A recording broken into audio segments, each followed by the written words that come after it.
Gore Verbinski is a vastly underappreciated filmmaker whose absence from the filmmaking scene has left a profound void. His creativity, technical proficiency, and fun style are sorely missing in an increasingly cautious studio blockbuster era.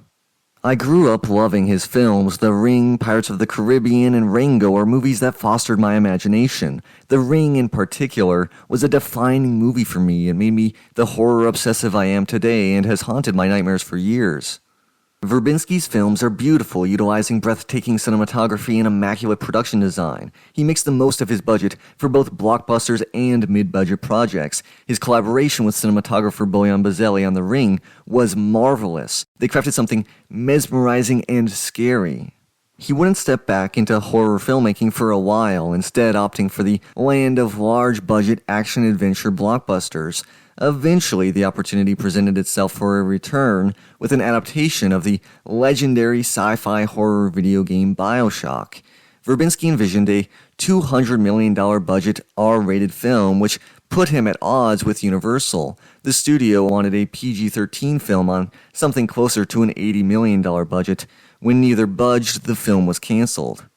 Verbinski's return to the genre would eventually come through an original film, A Cure for Wellness. Justin Haith wrote the screenplay from a story he developed alongside Verbinski. It was inspired by the Thomas Mann novel The Magic Mountain, Hammer horror movies, Universal monster movies, silent expressionist films, the films of Guillermo del Toro, Shutter Island, Suspiria, and much more.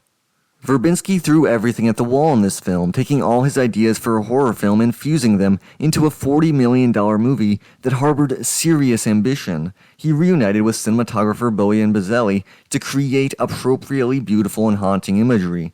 However, this ambition did little to attract an audience, and the marketing campaign did little to generate attention. There was an ambiguous Super Bowl ad that was quickly forgotten, and the marketing even slipped into the outright embarrassing as 20th Century Fox apologized for using a fake news website to promote the film. The film was released on February 17, 2017, and quickly faded from the public consciousness, making only $26 million off its box office run and facing an unenthusiastically mixed reception from critics and the public alike. Verbinski hasn't released a film in the 8 years since. With this context laid out, let's get into my thoughts on the film. Let's explore A Cure for Wellness.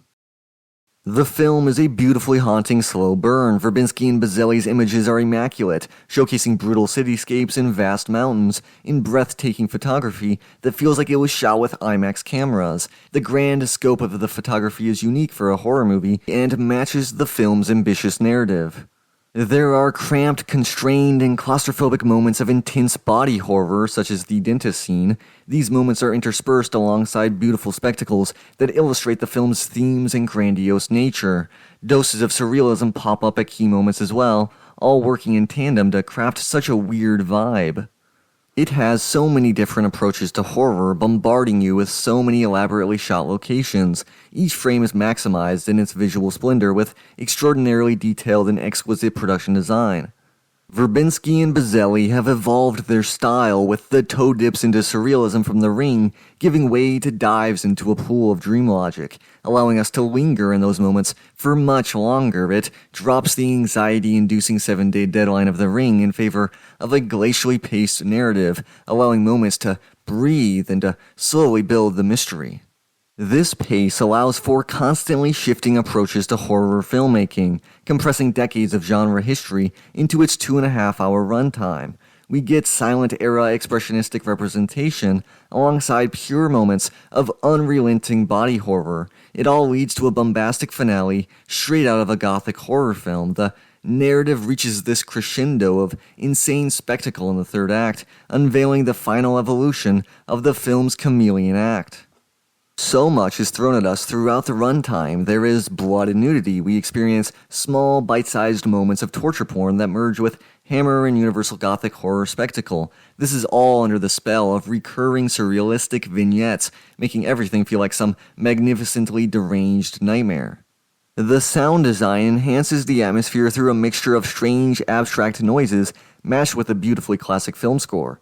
Verbinski is toying with his audience. He gives us everything we could want from a horror film, but presents it in such a strange, off-kilter way that it feels fresh. Verbinski's obsessions are showcased through repeating motifs and the repetition of thematic concerns. This is not a subtle film. It makes a strong point about two horrifying conditions of human existence. One, represented by the main character Lockhart, is the soul-crushing world of finance, a dog-eat-dog world of brutal capitalism that rewards those who destroy others with a superior status to other men, leading to disease, corrupted souls, and ultimately, empty lives of endlessly meaningless work.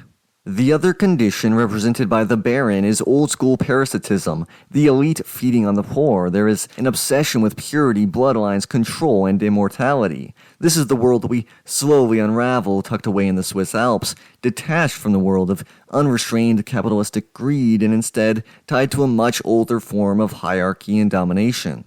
These are both worlds that our protagonist learns he cannot accept. What he once saw as weakness in his father is also within him. He also has a splinter in his mind, a persistent feeling that lingers over his everyday life, one that knows that he cannot accept such a brutally meaningless existence.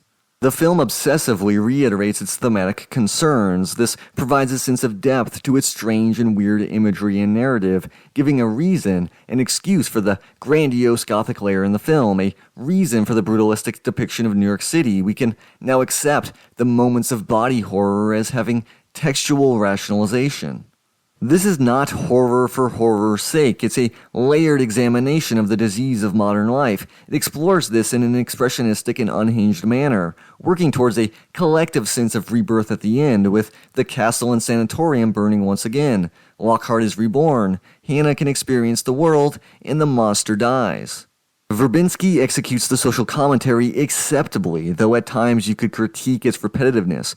The story is long, glacially paced, and padded out. One of the major critiques of the film is its length. To me, this works in the film's favor, allowing the images to slowly wash over your consciousness and allowing you to savor the moments of surrealism. It lingers on the mystery, allowing the audience to drift into a waking dream state. The writing works well, and while it's not as efficient as in The Ring, there is a striking sense of uniqueness, even in an ocean of references.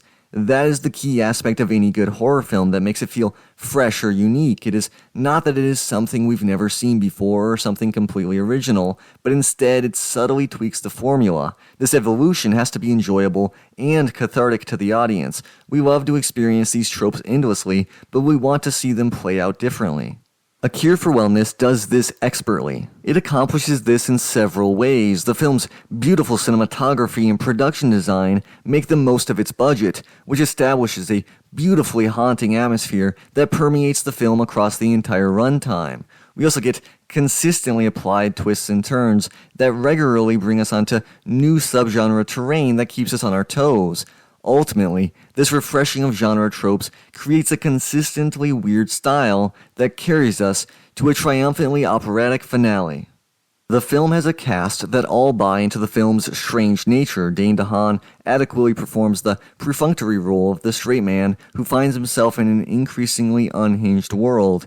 Jason Isaacs enjoys himself so much in his role and breathes life into his generic villain. This gives the film a playfulness that rewards rewatches. Mia Goth showcases her talent years before she would blossom into a true horror icon.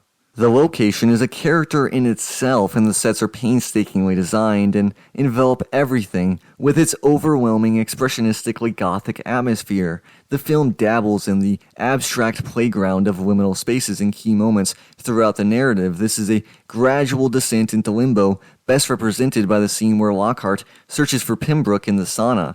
Verbinski gave his thoughts on that scene for the New York Times in their series, Anatomy of a Scene. A sense that one world is closing and another is opening. A kind of portal through which we are leaving the waking state as a dream logic seeps into the narrative. What a wonderful description, where he seems to anticipate the modern internet's obsession with liminal spaces and analog horror. This idea of slipping further into surrealism, of a dream logic overtaking the narrative, is so strongly presented throughout the film. With each new moment, it feels more and more like some bad dream that Lockhart can't awaken from. This strange, surreal quality has always made me believe this was ripe to become a future cult classic. So far, it hasn't done that exactly, though it has its fans. Instead, the film lingers out of the public consciousness, feeling like a weird dream only a select few have experienced and embraced. As a fan of Verbinski, it was a blow when it flopped. I went to the theater's opening weekend and loved it immediately. It was the exact type of film that felt tailor-made to my sensibility. It was a remarkable and cathartic experience. The fact that a Hollywood film made with such care and precision explored something so close to my aesthetic obsessions felt like a revelation. As a fan of Bioshock, I also felt a connection with the games, feeling as though ideas for that adaptation seeped their way into the film. In retrospect, the film's flop seems inevitable. It's a weird movie that was impossible to promote. Despite this failure, I can't help but feel overjoyed that it was even made. In the years since its release, Hollywood has become even more cautious and safe. Films like this simply aren't made anymore. It's bittersweet, but it makes this film feel like a miracle, as many great horror films are. If A Cure for Wellness becomes a cult classic, I'm a part of that cult. And if it never resurfaces from obscurity, know that I still hold it dear to my heart. Gore Verbinski made something that showcased his beautiful and unique vision of horror. His horror films feel so in tune with my wavelength that I will love them forever. They showcase a master craftsman at the top of his game, making immaculate art. His works represent something that Hollywood could desperately use right now, a spark of creativity and passion, of true belief in the material, of a non-cynical love of films and filmmaking. Of course, I can't blame Hollywood for following the financial incentives. A Cure for Wellness flopped, meaning we told the studios we don't want these types of films. That's a sad reality, but it's the one we live in. That's all for this video. Thank you so much for watching. Please leave a like, hit subscribe, and don't forget to ring the bell for notifications. Please let me know in the comments below what you thought of the movie. Are you a fan of Gore Verbinski? With that, I'll see you next time.